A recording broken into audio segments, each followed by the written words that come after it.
कश्मीर का एक सबसे बड़ा जो अंगूर का बगीचा है, आप देख सकते हैं ये अंगूर का इतना बड़ा बगीचा इन जनाब ने अपनी मेहनत से बनाया है और यहाँ पे दिल खुश हो जाता है। यहाँ पे इंसान बोलता है कि मैं यहाँ से निकलूँ ही नहीं, जैसे किसी जन्नत में इंसान खड़ा हो, जैसे ये जन्नत के बगीचे हो। जी हाँ, तो हमारे साथ इस वक्त अब्दुल रहीम साहब मौजूद है।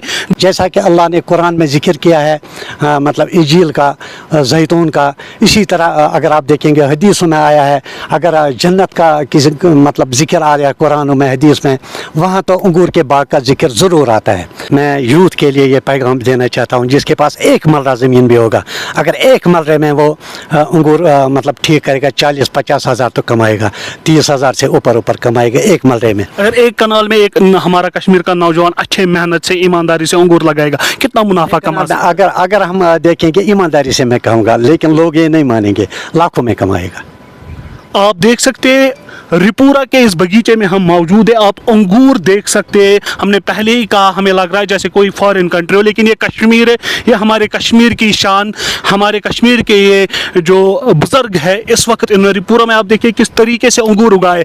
अगर इनका कहना है कि एक नौजवान बेरोजगार एक कनाल में जो है ये अंगूर उगाएगा, मेहनत ईमानदारी से काम करेगा, वो लाखों में कमाएगा। जो कि इस बगीचे के जो मालिक है। अस्सलाम वालेकुम सर। वालेकुम सलाम। सर बहुत दिल खुश होता है जब कश्मीर में हमें लगता है जैसे हम किसी फॉरेन कंट्री में हो, क्योंकि फॉरेन कंट्री का जो एग्रीकल्चर है इसी तरीके से खूबसूरत ये अंगूर वहाँ देखने को। लेकिन कितने सालों से आप ये अंगूर यहाँ पे उगा रहे हैं? हाँ, पहले आप मुझे थोड़ा सा इस पर वजाहत करने की इजाज़त दें। बिस्मिल्लाहिर्रहमानिर्रहीम। मेरा नाम है अब्दुल रहीम भट्ट। मैं रहता हूँ रिपोरा के दो हिस्से हैं, एक का नाम है रिपोरा ए, दूसरा का नाम है रिपोरा बी। मैं रिपोरा बी में रहता हूँ। आप देख रहे हैं ये एक पहाड़ी के दामन में वाक़ है, और जिस तरह मैं ये बताऊँगा अल्लाह ने हर किसी जगह को अपनी अपनी नियामतों से सजाया है। जैसे कि हम अगर यहाँ की बात करेंगे कश्मीर की, यहाँ कश्मीर में अगर देखेंगे तो हम बोलते हैं ज़ाफ़रान के लिए उसने जगह की है पाँपर।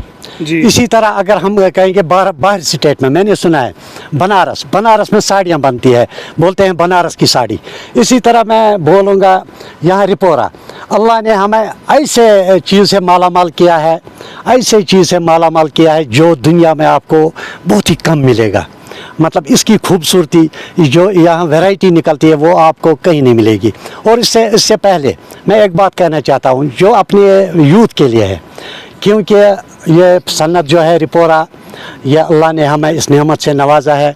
मैं यहाँ के यूथ को ये पहले पैगाम देना चाहता हूँ कि जिसके पास एक मरला से लेकर 2 कनाल, 4 कनाल, 5 कनाल, जो ग्रेप्स का मतलब हम ग्रोवर कहेंगे, अगर 2 कनाल में उसका बाग होगा वो बहुत बड़ा ये किसान मतलब एक मरला से लेकर मतलब 2 कनाल, 3 कनाल, 4 कनाल से लेकर 5 कनाल तक ज़मीन हो।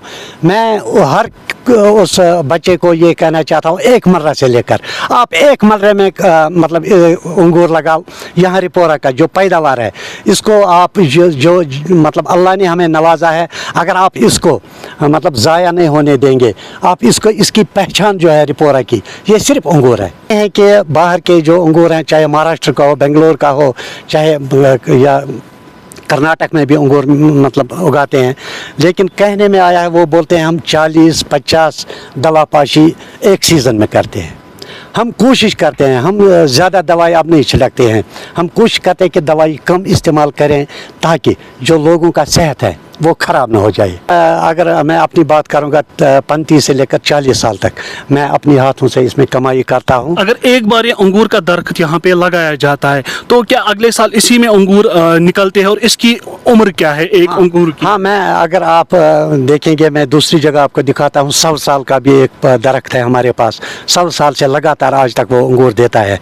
लेकिन आज हम उस टाइम हम लगाते थे एक तरीके में, आज लगाते हैं दूसरी तरीके में। बोलूँ 11 जुलाई को हमने हार्वेस्ट किया था, 1 महीना तकरीबन इस साल। ये अंगूर आपके बगीचे में उग रहा है, ये कौन सा अंगूर है, इसका नाम क्या है? इसका नाम है साहिबी अंगूर। ये आपको मतलब बाज़ार में मिलेगा, बहुत महंगा मिलता है, लेकिन अगर हम पूरा पक्का अंगूर उतारेंगे तो और उससे भी मार्केट हमारा ठीक रहेगा। आपसे सर एक सवाल पूछेंगे, हमारे बहुत सारे नौजवान पढ़े लिखे, बहुत उन्होंने पढ़ाई की है, लेकिन हमेशा गवर्नमेंट सरकारी नौकरी के पीछे, आपको नहीं लगता है कि घरों में ज़मीन मौजूद है, बच्चों को चाहिए कि वो ऐसे इनिशिएटिव? हाँ, मैंने पहले स्टार्ट में ही आपको बोला, मैं ऊपर वाला देने वाला होता है, लेकिन नीचे उस देने वाले को मतलब कैसे खर्च करेगा, किन में खर्च करेगा। हम आपकी वसादत से ये पूछना चाहते हैं, हार्टिकल्चर महकमे, एग्रीकल्चर महकमे, चाहे यूनिवर्सिटीज़ हो, हमारे लिए खुदारा हमारे लिए जो ये सन्नत है, इसको ज़िंदा रखने में उनकी तो हमें बहुत ज़रूरत है।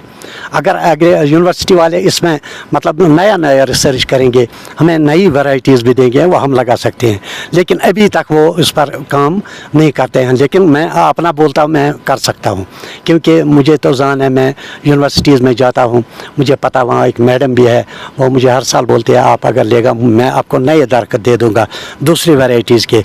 लेकिन मैं आपकी वसात से हार्टिकल्चर तक ये पहुँचाना चाहता हूँ, पिछले 3 साल से जो आप देख रहे हैं इसमें लोहा लगा है, लोहे के ये जो बावर बने हैं, इसमें 3 साल से हमारी सब्सिडी बंद है।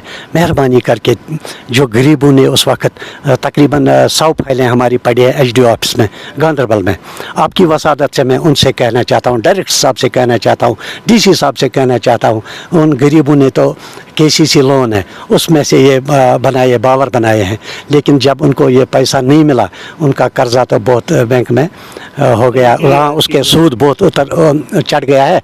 मेहरबानी करके एक तो वो बावर हमें चाहिए जो पेंडिंग है, और दूसरा इसमें और बावर मतलब और जो फंड्स है इस बावर में लगाए, स्कीम में लगाए, इसके बगैर भी को मतलब बहुत सी स्कीमें हैं इस ग्रेप्स के लिए, इस सन्नत को ज़िंदा रखने के लिए, क्योंकि ये हमारी ही शान है, ये हार्टिकल्चर की शान है, ये सब लोगों की शान है, ये कश्मीर की शान है, हाँ सबों की शान है। मेहरबानी करके आपकी वसात से मैं उनसे ये बात कहना चाहता हूँ।